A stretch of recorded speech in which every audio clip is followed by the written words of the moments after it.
Good morning, dear cadets.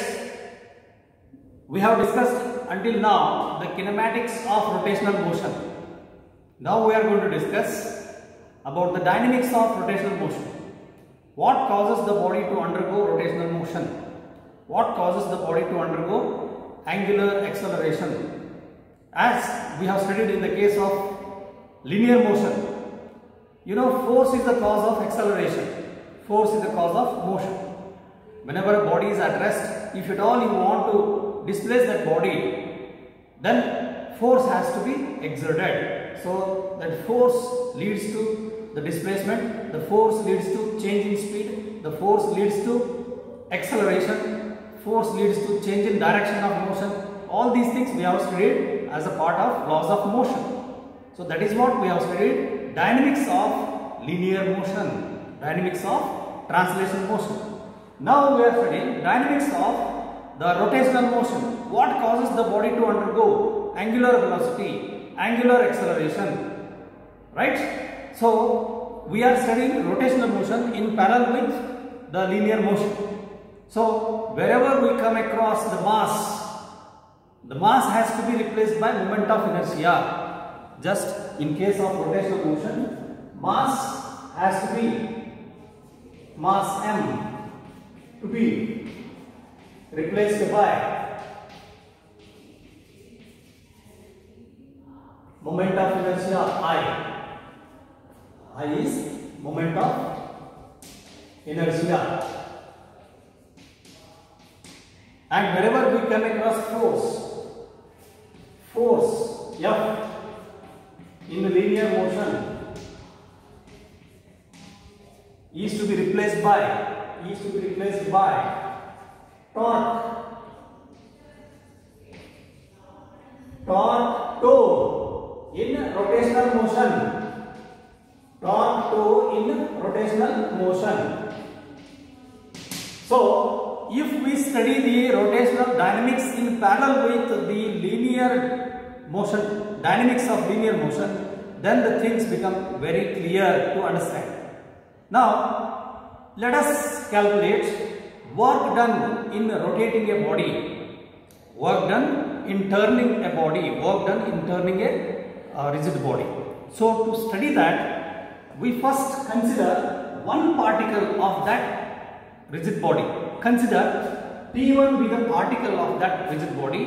When the body is undergoing rotational motion about a fixed axis, we know that that particle undergoes circular motion. Okay? That particle P1 undergoes circular motion. Let P1 be the position at some angle theta at time t equal to 0.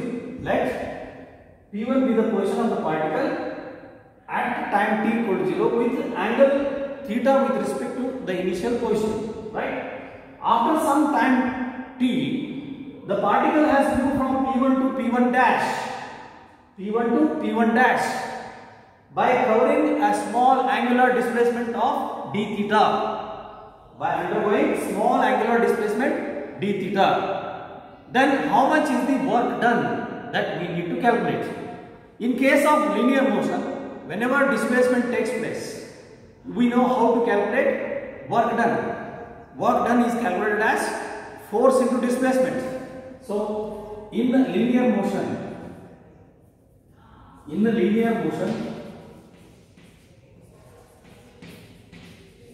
we have calculated work done W as equal to force into displacement F into dx, where dx is the small displacement. Now in same way we are going to prove that in rotational motion,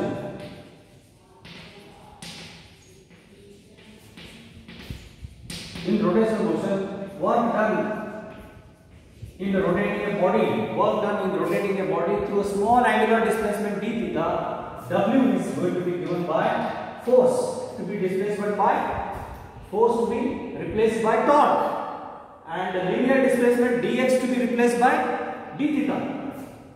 So it becomes work done is equal to tau d theta. This is what we are going to obtain now. How is this? Work done is equal to tau d theta. Okay. consider the particle P1 which has undergone a displacement ds1 by undergoing the angular displacement of d theta 1. Angular displacement of d theta 1. So we will calculate work done. Work done. Consider this case. Work done in displacing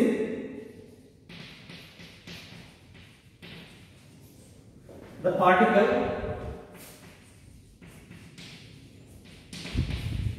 P1 to P1 dash.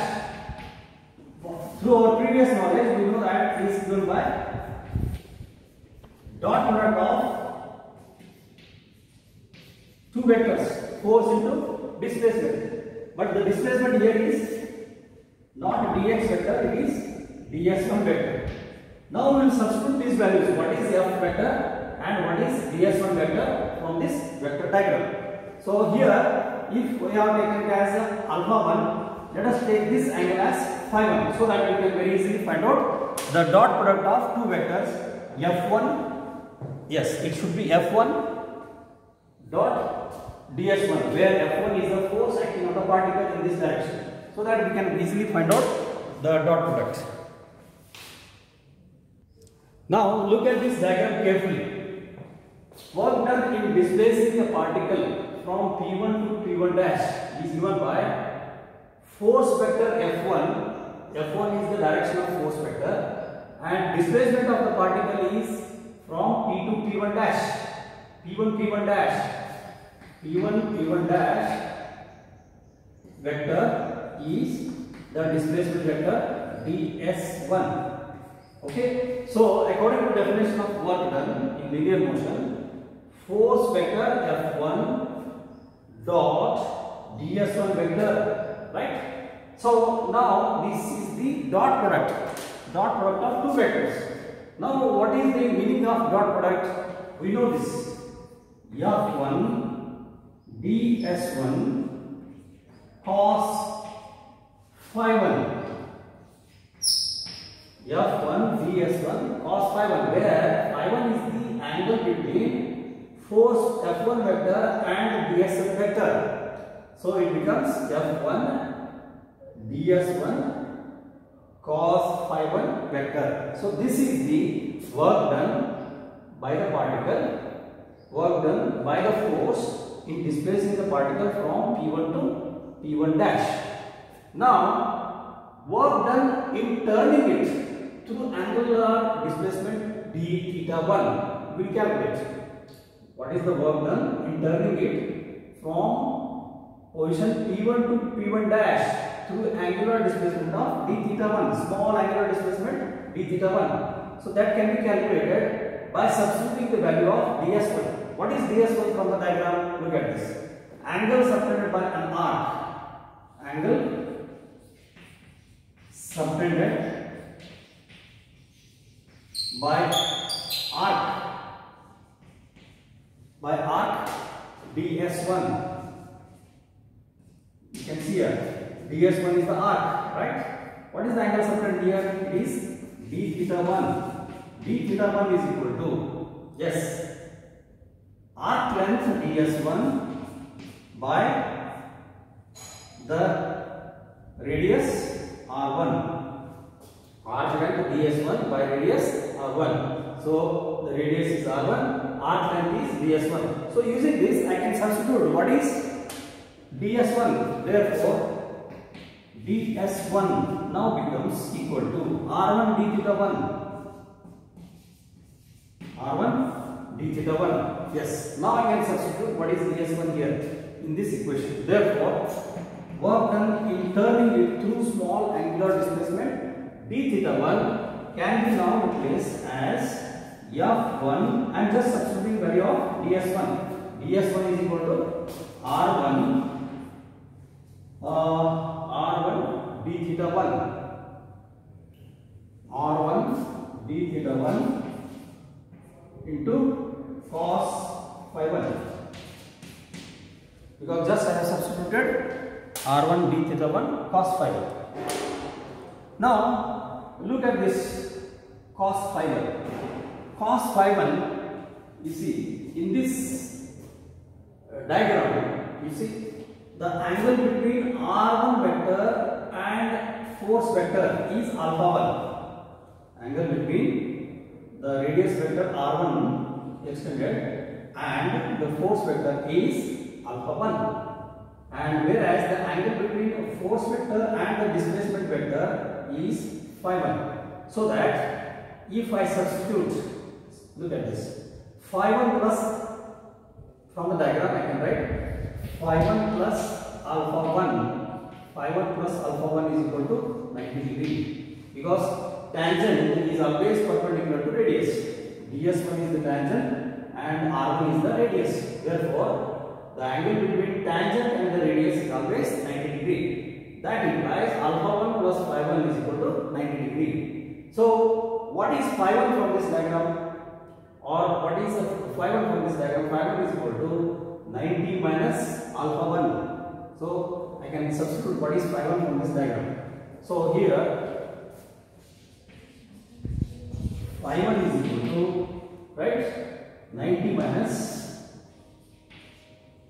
alpha 1, so that if I substitute in this equation, I get desired equation f1 r1 d theta 1 cos phi 1, 90 minus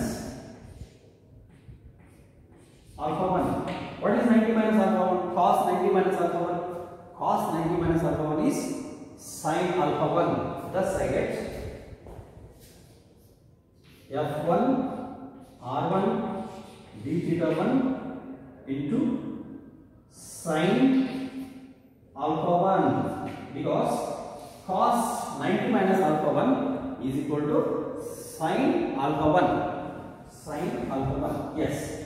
Now I can rewrite this equation to get the desired equation, that is how work done is equal to 2 d theta. Let us see.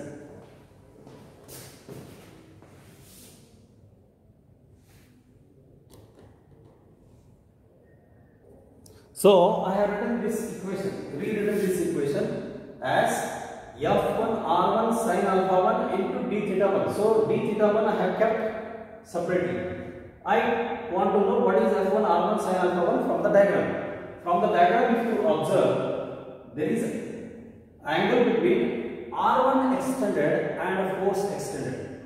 R1 extended and force vector, that angle is alpha 1. If this is R1 extended and if this is a particle P, the force is acting here in this direction. So this is F1 and the angle here is alpha 1. So this is the angle between the radius vector R1 and the force vector F1. So R1 sin alpha 1 into F1 gives us the torque.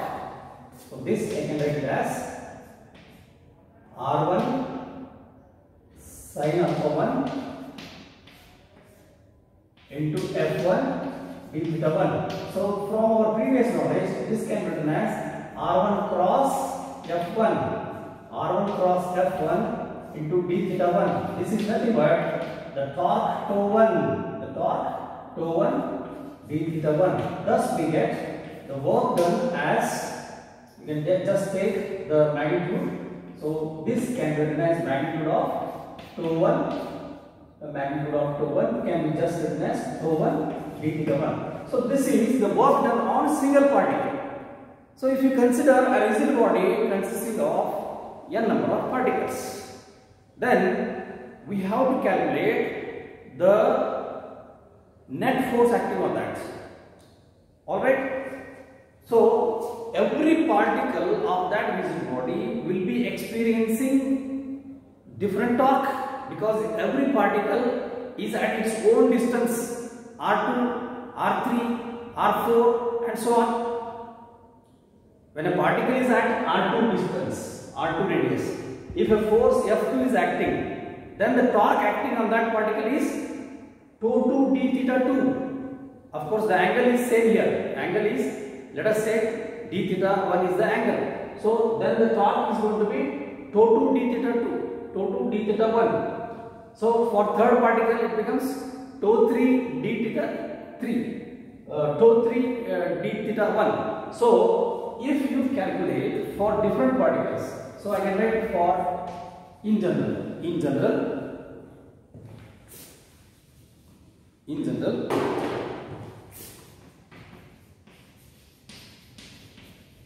for a rigid body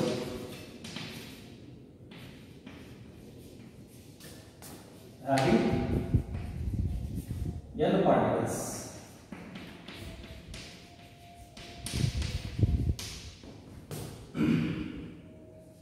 undergoing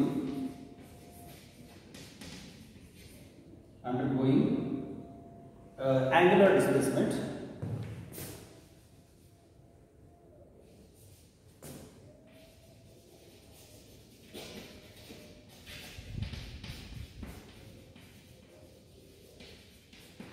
d theta. Let us take in general the total angular displacement of the rigid body is d theta. Then total work done can be calculated. Total work done in turning it through small angular displacement d theta is calculated as tau 1 plus tau 2 plus tau 3 plus tau 4 and so on up to tau n into same angular displacement d theta, because every particle undergoes same angular displacement d theta when the whole rigid body is turned by angle d theta with respect to axis of rotation. So every particle also undergoes same angular displacement d theta from the center C, right?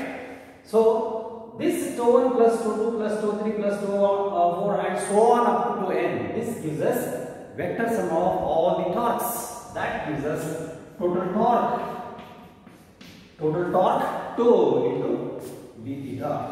So this gives us total torque tau into d theta, where tau is equal to tau 1 plus tau 2 plus tau 3 plus and so on up to n is total sum of the torques. Vector sum of the torques gives us total torque acting on the rigid body. Total torque on the rigid body. Thus we get the equation for work done in turning the rigid body through small angular displacement d theta is given by tau d theta. So in case of linear motion, force into displacement, force into dx, f dx in linear motion. In rotational motion, tau theta. That's what I have written here. In case of linear motion, work done is f dx. In case of rotational motion, it is tau d theta, where linear displacement dx is replaced by angular displacement d theta, and the force, external force F is replaced by the external torque tau. That's it. So this becomes the expression for work done in turning the rigid body through small angular displacement d theta. So using this basic concept of work done in rotating a rigid body through small angular displacement d theta about an axis of rotation, now we can calculate what is the power, rate of doing work. Right? So now we can obtain the equation for power required to rotate a rigid body through small angular displacement d theta. Okay?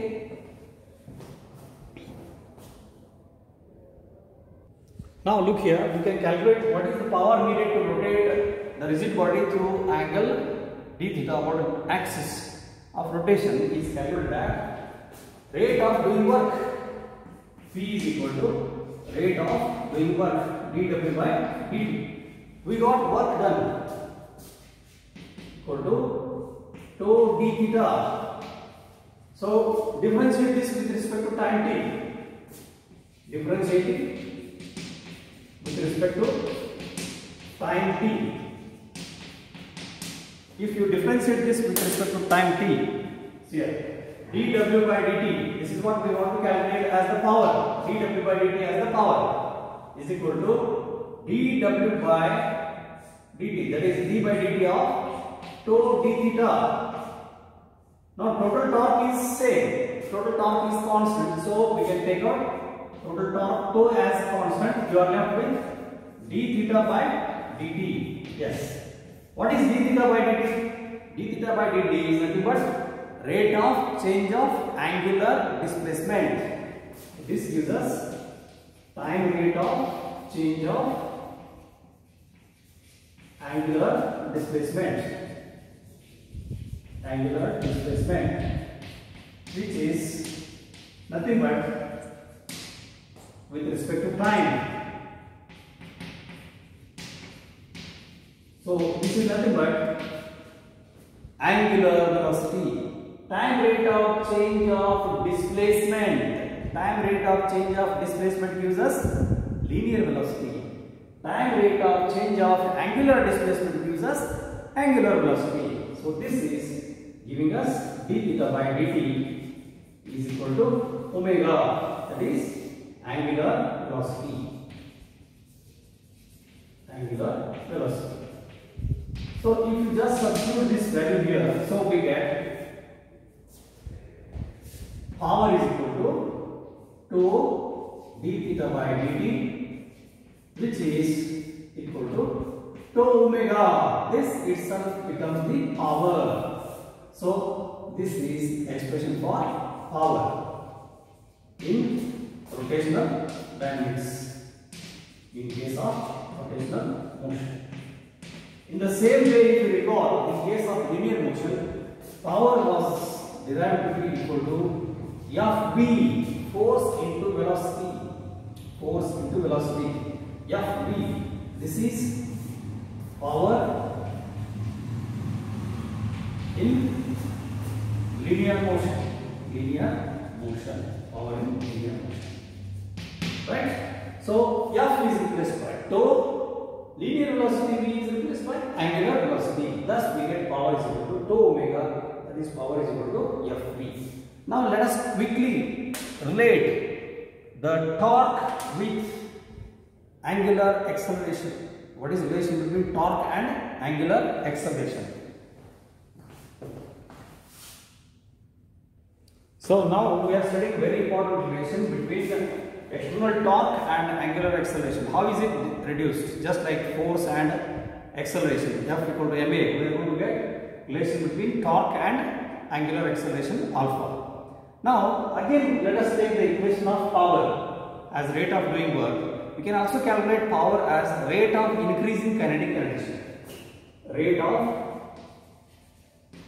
increase in kinetic energy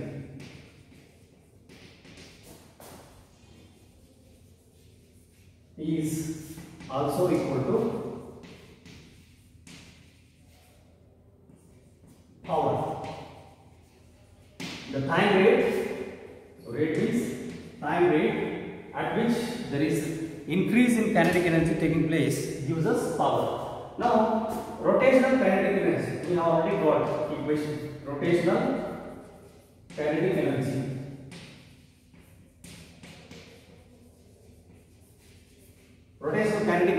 is given by K equal to half I omega square, where I is moment of inertia and omega is the angular velocity. Differentiating this with respect to time t. Differentiating with respect to time t, we get dk by dt. dk by dt is equal to d by dt of half. So half is constant. D by dt of I omega square. Here I is also constant. Moment of inertia about an axis of rotation is also constant.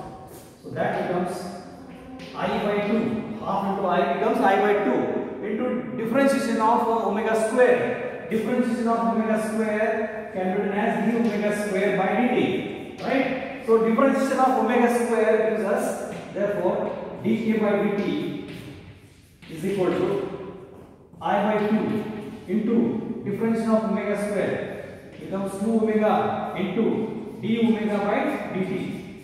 Since the numerator and denominators are having different variables, so you have to differentiate omega once again, d omega by dt. Now you see 2 cancels. When you cancel 2, you are left with I omega d omega by dt.